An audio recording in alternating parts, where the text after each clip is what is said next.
when you get up here and sing like that, Tricia, I remember the young girl that you were when you first came here. Deb and Mary Love brought you here. And some would look at you and go, that's a miracle. But I know it's one step at a time. If you keep on taking that step, it'll take you where you want to go. And then when you look back on where you've come from, it will seem like the impossible has been created, like you have done a miracle. But really, from the part before that, as you're walking through it, it's just about putting one foot in front of the other, whether it's a broken heart or a slamming door, and moving yourself through whatever is going on, whatever's going on in your life. And I've been a little reminiscent this week. On Thursday, my first mother-in-law, I have to, you know, when you have a number of marriages, you've got to categorize in-laws. So my first mother-in-law, my son's grandmother, made her transition this week. And she was just a force to reckon with, boy. She was 100% Sicilian. And I think, without any disrespect to my first husband, who was a wonderful man, I think I married his family. Did you ever do that?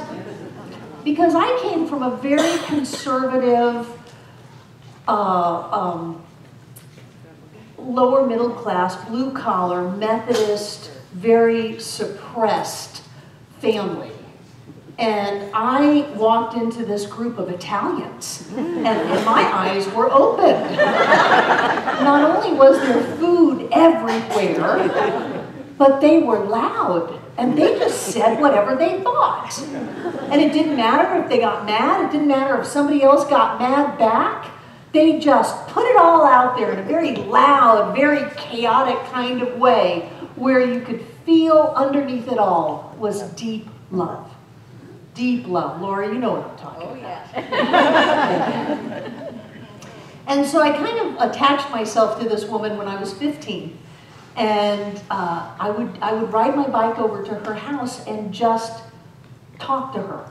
And she was someone that would talk to me. So that was a big deal for me, to have someone who I looked at as, you know, having made it in life, wasn't a bag lady or starving or anything like that. Who was someone who looked like she had it all together. And she would talk to me, and she would tell me things about life and how to watch out for myself and take care of myself and all of that. And she just never lost that flair. She would be at family gatherings and sit down at the piano and sing opera. And she was just out there. And I like to think that maybe I got a little part of her in me. She was there and delivered my son when I refused to go to the hospital and let those people touch my baby. In hindsight, there was a movie made about that hospital at the same time my son was going to be born, called Switched at Birth. Honest to God, that was his pediatrician that was in that movie. Yeah, so am I crazy, or am I being guided and directed by intuition from spirit? That's still up for the debate. So she made her transition, and I was kind of looking back at my life and marveling at how the young teenager that I was, that had latched onto somebody, just by growing one step at a time, found my way through life to have the kind of life that I have today. And I think that if any of us were ever to take a snapshot of our life in some of those circumstances where things looked very difficult, we would not see that there was a way through to the other side. And certainly there were times for me when I would look around and go, there's no way I'm going to get out of this crazy life that I'm in. There's no way that I'm going to get off welfare. There's no way that I'm going to get off food stamps. There's no way that I'm going to pull it together. And yet, by simply taking one step at a time, I did. And finding sides of mind and realizing that there wasn't a world out there that was trying to get me, but that I was actually creating my experiences based on my belief system and what I expected to happen. That was huge. That was huge for me because it finally gave me the tools and techniques that I could use to make my life different. As long as I'm not doing it, there's nothing I can do about it. But if I'm doing it, no matter how ridiculous that seems, then I can do something about it by learning to do things differently, learning to think different thoughts, learning to take different actions, learning to make different choices. Took me a couple of more marriages to do that, but I finally got it right. And once I realized that I was the one in charge of my runaway, chaotic, crazy life, then I could start shifting it and forming it into the direction that I wanted it to go. But I think sometimes we hear this teaching that says, you can have anything, you can do anything, you can be anything, you can live the life of your dreams, and we get very impatient. Okay, I want to now. I want to now. And we forget that while there is no, how did Ernest put it, there is no process of healing, there is a process in healing. So you are already perfect, whole, and complete. The life of your dreams exists right now. You are already rich beyond your wildest dreams, happier than you can even imagine. You have the life that you were meant to live. You are who you have come here to be. And yet, there seems to be in this space-time continuum a process of revealing that in physical form. And that's when I find that word comes up that I've never been comfortable with, called patience. Never been comfortable with that one. And yet it's a moment to breathe. And to know that all is well, even though my mind is way down the road. My mind is way down there. My life is right here. And so what does Edwene say? Ask for what you want, be grateful for what you have, and work on your head for the difference. Okay, set law in motion, ask for what I want, set my intention, be grateful for everything that's happening in my life right now, and then work on myself, work on myself, work on myself. And I find that when I take that energy and focus it within instead of without, well, why hasn't this happened yet? And what's going on with this? And you know, I did that treatment a week ago and it certainly should have manifested by now. When I take that energy and put it inside of me, then I'm quite busy enough within me without having to worry about what's going on the outside. My mantra right now is I'm divinely guided and directed, uplifted and inspired. I'm always in my perfect and right place, doing exactly what I need to do. I just share that with you. I'm divinely guided and directed, uplifted and inspired. I'm always in my perfect and right place, doing exactly what I'm supposed to be doing, what I'm meant to do. And just to let any rumors go to rest. It's amazing to me. A couple of weeks ago, John and I went down to Florida to look at purchasing a retirement beach home. All of a sudden, we're leaving. We're not leaving. We're not leaving. For that matter, we're not even buying a house. What we found online were some houses that we could pay cash for because I'm on this thing about not being in debt. So you can see how applying for a mortgage would be incongruent with my focus. So we went down to look at these houses, and we timed it. They were an hour away from the beach, which just isn't going to work for us. Not going to work for us. We lived 45 minutes away from the beach and never went when we lived that far away. So we said, well, we know ourselves, and that's not going to work. Where do we want to live? We want to live in this place called Bethune Beach on outside of Canaveral National Seashore. And so we said, well, now we're not looking at buying a home there because, like, when you go over the causeway, there's $1 million added to that. So let's look at buying a piece of property. And then we can pay for the property, and we can build as time goes by. And we started looking at the property, and I'm divinely guided and directed, uplifted and inspired. I'm always in my perfect and right place doing exactly what I'm meant to do. John says, you know, if I'm going to build a house, I want to build a dome. I want to build a geodesic dome. I want a buckyball. I said, really? You have time in your life to build right now? So we went, there's a dome manufacturing company 30 minutes away from this place. We went, we looked, and we got out in the car, and we both had a meltdown. So we cannot do this. All we want is to go to the beach. Divinely guided and directed. I'm lifted and inspired. I'm always in my perfect right place doing exactly what I need to be doing. So we just took a deep breath and let all of that go.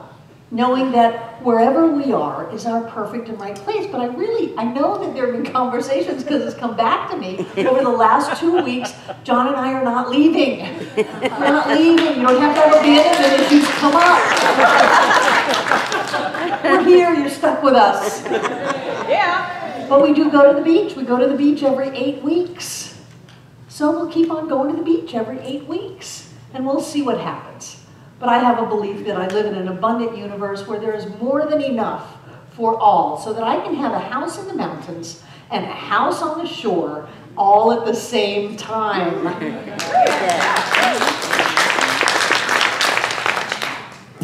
One step at a time. That's all we need to do. I think that we have this idealized expectation of ourselves that we're just going to be able to snap our fingers and have everything that we've created up until now disappear, and everything that we've always wanted manifest. And you know, sometimes that happens. Sometimes that happens, and you may know of stories that have happened in this center recently of instantaneous healings, of things that show up and the doctors go, I don't know what happened there, but it's gone now, and that's great. But for the most of us, we take life one step at a time, one day at a time. What is ours to do? When the heart is broken, what are you going to do? When the door slams shut, what are you going to do? If you just crater and collapse, then life is not going to go anywhere new. It takes that within us that says, I'm ready for what is new, bring it on. Bring it on. I don't know how I'm going to get there. I don't know how I'm going to pull it together. I don't know how I'm going to get over this. I don't know how I'm going to manifest this. I don't know how I'm going to live my dream, but I know I'm going to do it. I know that I'm not going to stop until I do it. I'm not going to give up on my life until I have what I want, whether that is love, whether that is success, whether that is money, whether that is a physical healing, whatever that is, I'm not going to give up, and that means you've got to take another step. Even if you are like, was that Harrison Ford in the movie where he's walking off the cliff and you can't see that there are crystal pillars until you step off into the abyss. And as soon as you step off, because you're not going back, you'd rather go over the cliff than go back, then there's something to support you. There's something that comes together, because if you can dream it, you can have it. We live in this universe where the overriding idea is oneness. And if everything is one, and that is the fabric that holds time and space together, otherwise time and space wouldn't exist, we wouldn't be here, there would be no us to have this conversation about. If everything is one, then if you can think it, it must exist. Otherwise, there would be your thought, and then there would be, oh, it's not there, it's a no thing, it's a nothing. You can't have a nothing and a oneness, then you have a oneness and a nothing. It doesn't work. Everything must exist in the oneness, in an ever-expanding universe, and now even universe is getting to be too limited. Now, the idea of multiple universes are a given.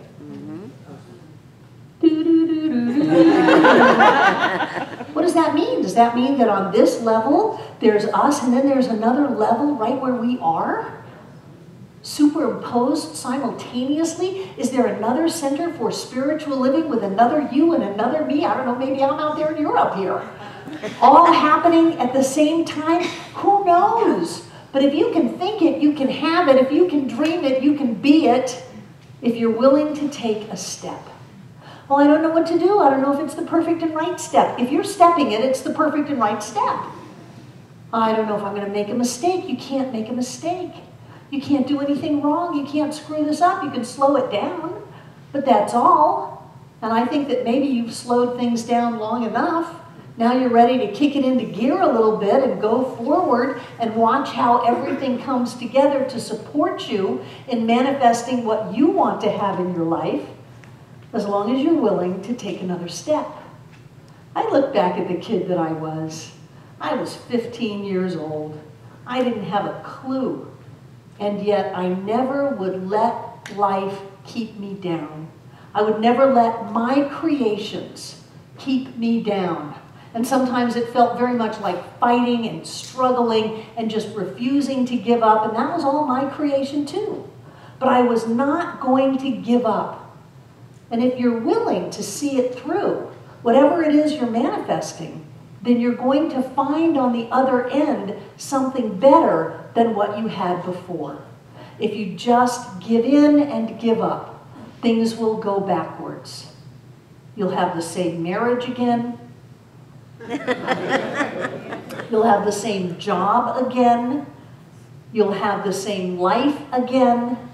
Or you can find that within yourself to get up, stand up, and take another step.